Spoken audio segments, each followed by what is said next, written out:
So now we're going to move from merely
matching to matching and extracting. So we're going to say, hey, I would like to not only have you take this template, this little pattern, the string pattern, regular expression pattern, run it across the line. I want you to give me all the ones that match, and I want a list of those. And that's what we're going to use the find all.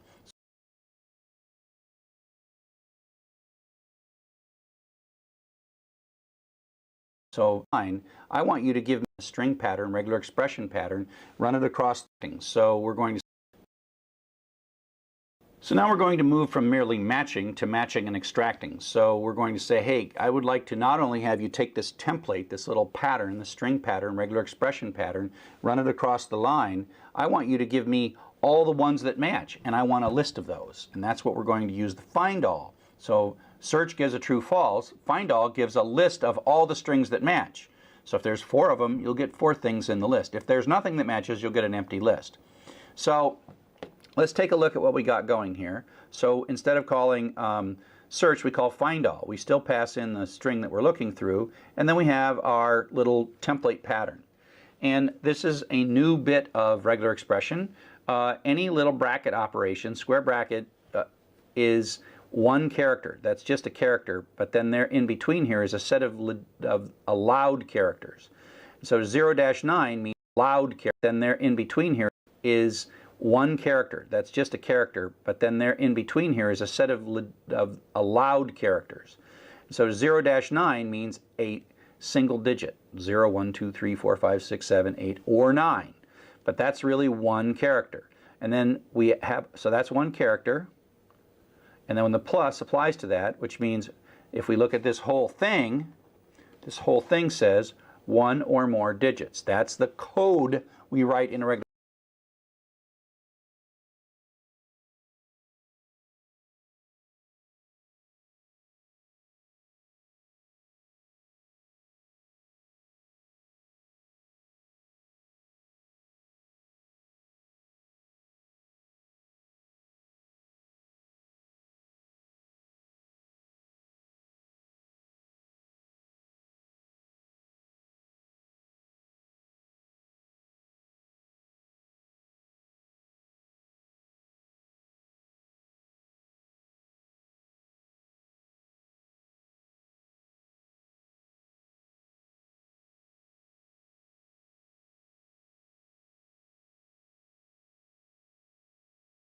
expression that says one or more digits.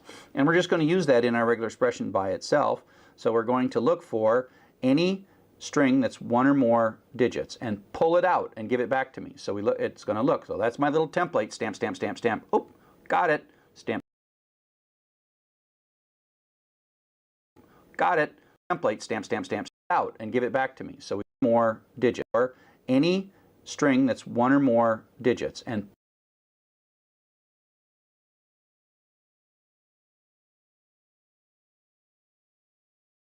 pull it out and give it back to me. So it's going to look. So that's my little template. Stamp, stamp, stamp, stamp. Oh, got it. Stamp, stamp, stamp, stamp, stamp, stamp, stamp, stamp, stamp, stamp. Oh, got it. Stamp, stamp, stamp, stamp. Got it. So what we get back after we ask find all to find all of the one or more digit strings is 2, 9, and 42. So it actually parsed it, it split it, it found all these things and said, I found them all for you, and here they are, 2, 19, and 42. So it's a list of 3 strings because that's how many it found. Now it might have found none and we would have got an empty list at that point, but it found some. Okay? And we would have got an empty list.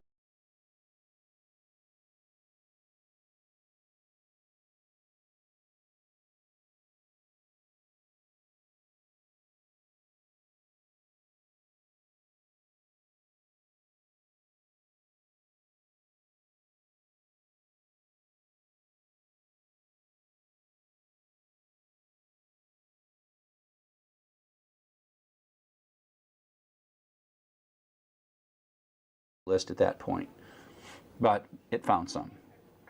Okay?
So just as an example,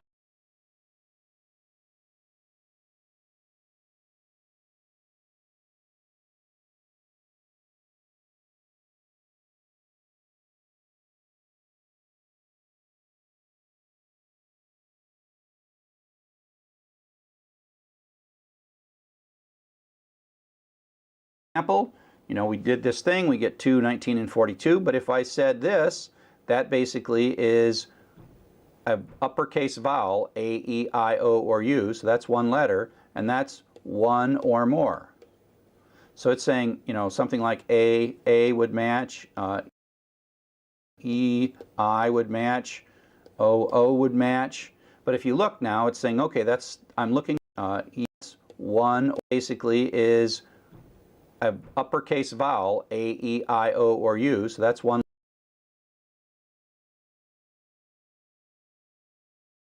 letter, and that's one or more. So it's saying, something like A would match, E, I would match, O would match. But if you look now, it's saying, okay, I'm looking for one or more, minimum one or more uppercase. A, E, I, O, U is a set of characters, one or more uppercase letters. And so it's like, look, do you find, oh, there's an uppercase, but it's an M. No, no, no, no uppercase, no uppercase, no uppercase, no uppercase. Found nothing, did not find anything. And so it gives us back an empty list. And so it's like, find all the things that match this, and the answer is none matched. Here's your list of nothing. Okay, and so you have to check. That's how you have to check even if you got something, because it's not going to return you false. It returns you a list with no items in it.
Now, the way it works, like I said, it sort of is taking this template and stamping it across the line, stamping across the characters. Now, there's a behavior that might not be intuitive you at the very beginning, but the notion of what we call greedy matching, and that is when it can match more than one possible string, overlapping string, it chooses the largest of the overlapping strings. And so the easiest way is matching, and that is when it can match more than one possible string, overlapping string, it chooses the largest of the overlapping strings. And so the easiest way is to show this with an example.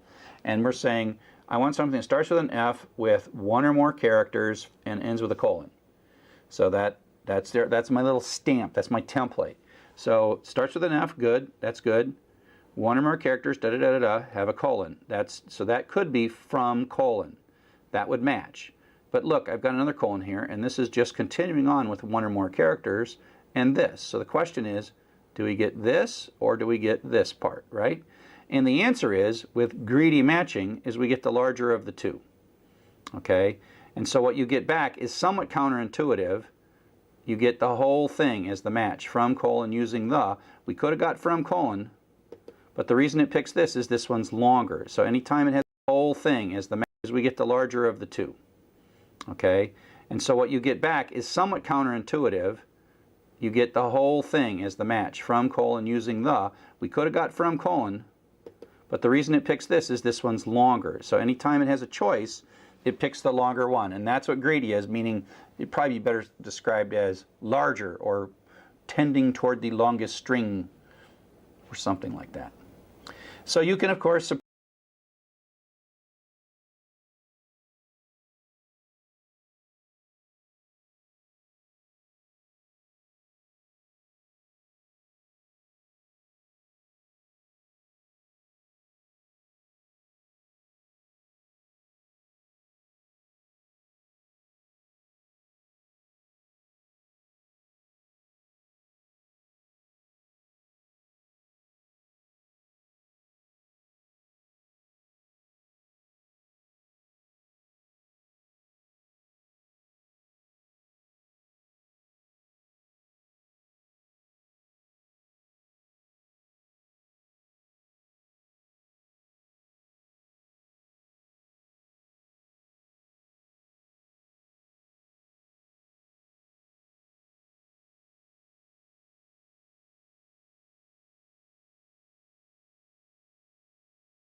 suppress this behavior. Like everything in programming regular expressions, you simply add another character. And so now it's going to say, I would like to start with letter F, any character, one or more times, and then this question mark, this is still one, one little thing, non-greedy. Okay? And so that just says do it not greedy, which just means that it prefers the shorter of the strings. And so now it could still match this string or this string, but because it's been told to not be greedy, it chooses this string instead, and that's the string that we get. And so that's the not greedy, and you just add the question mark after the asterisk. So it's usually an asterisk question mark or a plus question mark, though that's a two thing. That's 0 more characters non-greedy, and that's 1 or more characters non-greedy. Actually, most of the time, it seems to me that the non-greedy would be the more reasonable default, but that's not how it is. Greedy is the default and non-greedy is optional. Now, we can play some more.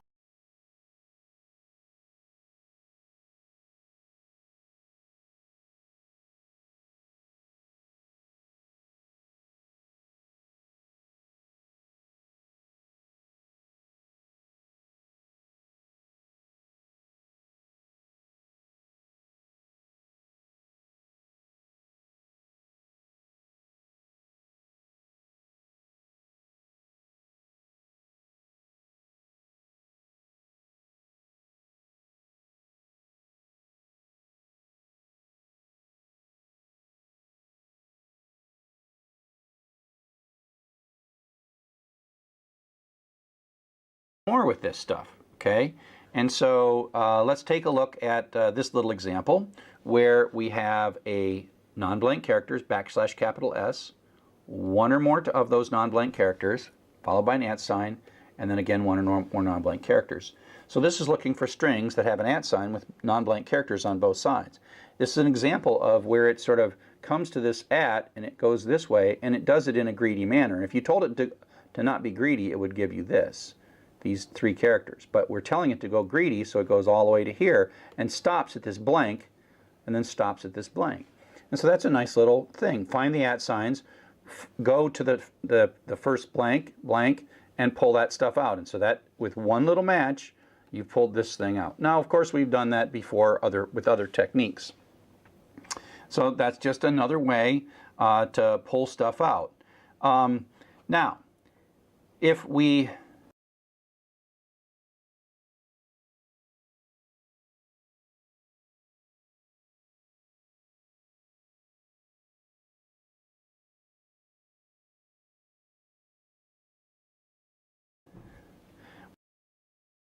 get this whole now,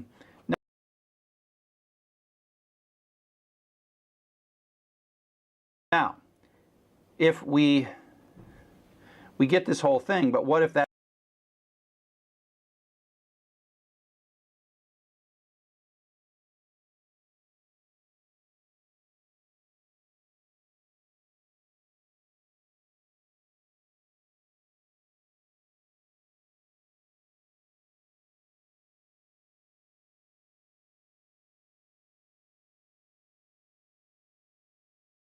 that's not exactly what we wanted? We can tell, we can give it a matching string that's different than the extracting string by adding parentheses. And so here's another example where we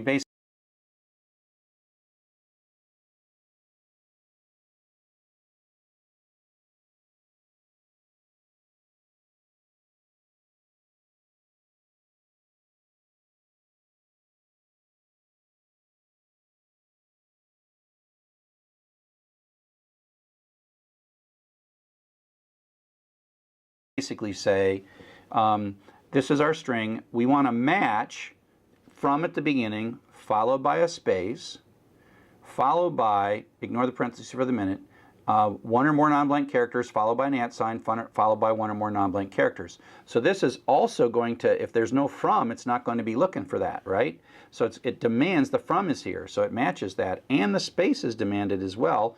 And then it says, oh, non-blank characters, great. I got an @ sign, great. Non-blank characters, oops, stop there.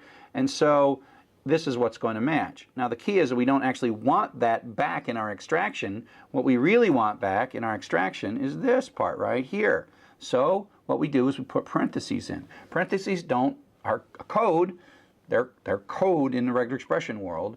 Parentheses say start your extraction and end your extraction.